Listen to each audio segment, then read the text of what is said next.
Welcome back today match prediction and highlight. তো কেমন আছো তোমরা? আজকে আমি আলোচনা করব IPL 2025 ম্যাচ নাম্বার 8, যেটা খেলা হবে Chennai super king versus royal challenger Bengaluru. খেলাটা হবে, যদি আমি ডেট বলি, আজ 28 মার্চ 2025 ইন্ডিয়ান টাইম সন্ধ্যে 7:30 PM খেলাটা হবে চিপকে, যেটা চেন্নাইতে MA চিদম্বরম স্টেডিয়াম, চেন্নাইতে খেলা। তো প্রথমে আলোচনা করবো কালকের ম্যাচ নিয়ে, যেটা রয়্যাল যেটা SRH ভার্সেস লখনৌ সুপার জায়েন্টে আমি প্রেডিকশন করেছিলাম সানরাইজার হায়দ্রাবাদ, কিন্তু এটাও বলেছিলাম টস ভাইটাল, টসে জিতে ফিল্ডিং নেওয়া দরকার। তো টসটা ম্যাক্সিমাম এখানে হেরে গিয়েছে। আমি এটাও বলেছিলাম 200-এর কাছাকাছি হবে, আগের মতো রান স্কোর হবে না। তো যাই হোক, পিচ অনেক ইজি ছিল, টসটা হারার জন্য ব্যাট লাগ গেছে হায়দ্রাবাদের। তো আজকে আলোচনা করবো match number 8 Chennai super king versus royal challenger Bengaluru. তো প্রথমে দেখবো চেন্নাইয়ের ওয়েদার কন্ডিশন নিয়ে। যদি এখানে ওয়েদার দেখি, নো রেনের কোনো আপডেট নেই, ক্লিয়ার স্কাই আছে, এই সময় 30°C আছে। তো এখানে একটা কথা বলবো, চেন্নাইয়ের এখানে রেনের তো কোনো চান্স নেই, একটা ক্লাউডি ওয়েদার তো আছেই। তো চেন্নাইয়ের যদি আমি হেড টু হেড মানে টোটাল IPL-এর রেকর্ড দেখি, 33 টাইমস এরা হেড টু হেড খেলেছে, তার মানে 21 time Chennai super king win আছে, 11 time royal challenger Bengaluru win আছে, একটা নো রেজাল্ট আছে।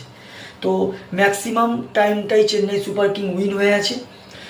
তো চেন্নাই সুপার কিংয়ের যদি আমি প্রেডিক্টেড 11 দেখি, Ruturaj Gaikwad captain, Rachin Ravindra, Deepak Hooda, Shivam Dube, Ravindra Jadeja, Sam Curran, MS Dhoni captain wicketkeeper, Ravichandran Ashwin, Noor Ahmad, Nathan Ellis, Khalil Ahmed. Royal challenger Bengaluru যদি আমি প্রেডিক্টেড 11 দেখি, Virat Kohli, Phillip Salt, Rajat Patidar captain, Liam Livingstone, Jitesh Sharma, Tim David, Krunal Pandya, রাশিদার সালাম, সুয়েশ শর্মা, জস হাজেলউড, ইয়াস দয়াল। দুটো টিমের আমি প্রেডিক্টেড 11 বা প্রবাবল 11 বলে দিলাম।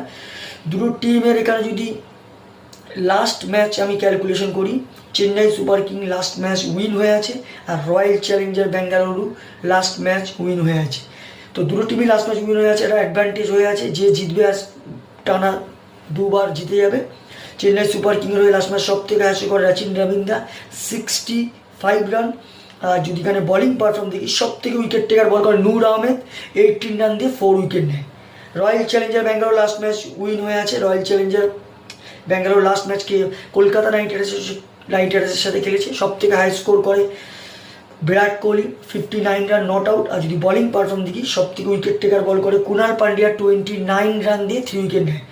Last match royal challenger Bengaluru হয়ে কুণাল পান্ডিয়া ভাইটাল উইকেটগুলো নেওয়ার জন্য KKR ম্যাচটা হেরিয়ে, যাই হোক সেটাও সেকেন্ড ব্যাট চেজ হয়েছিল, রানের পিচ ছিল। তো এখানে যদি আমি টপ ফ্যান্টাসি পিক দেখি, কারা কারা এই ম্যাচে পারফর্ম করতে পারে, চেন্নাই সুপার কিংয়ে যদি আমি টপ ফ্যান্টাসি পিক দেখি, Shivam Dube, Ravindra Jadeja, Sam Curran, Nathan এলিসকে টপ ফ্যান্টাসি পিকের মধ্যে রাখবো। রয়্যাল চ্যালেঞ্জার বেঙ্গালুরুর যদি টপ ফ্যান্টাসি পিক দেখি, রজত পাতিদার, লিয়াম লিভিংস্টন, জিতেশ শর্মা আর জস হাজেলউডকে টপ ফ্যান্টাসি পিকের মধ্যে রাখবো। তো এখানে দুটো টিম যদি এখানে পার্সেন্টেজ ক্যালকুলেশন করা যায় অ্যাজ এ পিচ হিসাবে, চেন্নাই সুপার কিংয়ের যে পিচ আছে সেখানে স্পিন ফেভার পিচ, স্পিন কিন্তু চেন্নাইয়ের স্পিন অনেকটা এগিয়ে আছে, যেমন নূর আহমেদ আছে, রবিচন্দ্রন অশ্বিন আছে। রয়্যাল চ্যালেঞ্জার বেঙ্গালুরুর স্পিন ও ভালো স্পিন আছে, কিন্তু চেন্নাই সুপার কিংয়ের স্পিন দুটো টিমের মধ্যে কম্বিনেশন করলে বেস্ট। তো এখানে আমার প্রেডিকশান, আমি এখানে পার্সেন্ট হিসাবে 60% চেন্নাই সুপার কিংকে দেবো, 40% রয়্যাল চ্যালেঞ্জার বেঙ্গালুরুকে দেবো। যেহেতু আর পিচের কন্ডিশন আমি পরে আসছি। তো আমার প্রেডিকশন এখানে match winner Chennai super king win this game, Chennai super king এই ম্যাচ জিতবে। পিক যদি দেখি, তো এখানে একটাই কথা বলবো, টসে জিতে ফার্স্ট ব্যাট করলেও কোনো প্রবলেম নেই, টসে জিতে ফিল্ডিং নিলেও কোনো প্রবলেম নেই, কারণ স্লোয়ার সাইড পিচ আছে। যদি কোনো কারণে 170 থেকে 180 প্লাস হয়ে যায়, 180 প্লাস করলে ডিফেন্ডেবল টোটাল হয়ে যাবে। পিচ স্লোয়ার সাইড আছে, স্পিন কাজ করবে। আর টসে জিতে ফিল্ডিং নিতে গেলে এখানে রেস্ট্রিক্ট করতে হবে, মিনিমাম 170 নিচে রেস্ট্রিক্ট করতে হবে। তো এখানে আমি একটা কথা বলবো, দুটো টিমের ব্যাটিং লাইন আপ যথেষ্ট ভালো ব্যাটিং লাইন আপ।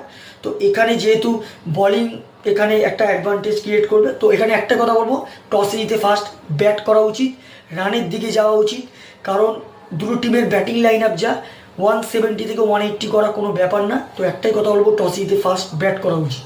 নর্মালি আমার prediction match winner Chennai super king win this game. তো ভিডিওটি ভালো লাগলে লাইক করো, শেয়ার করো, কমেন্ট করো আর সাবস্ক্রাইব করো। বাই।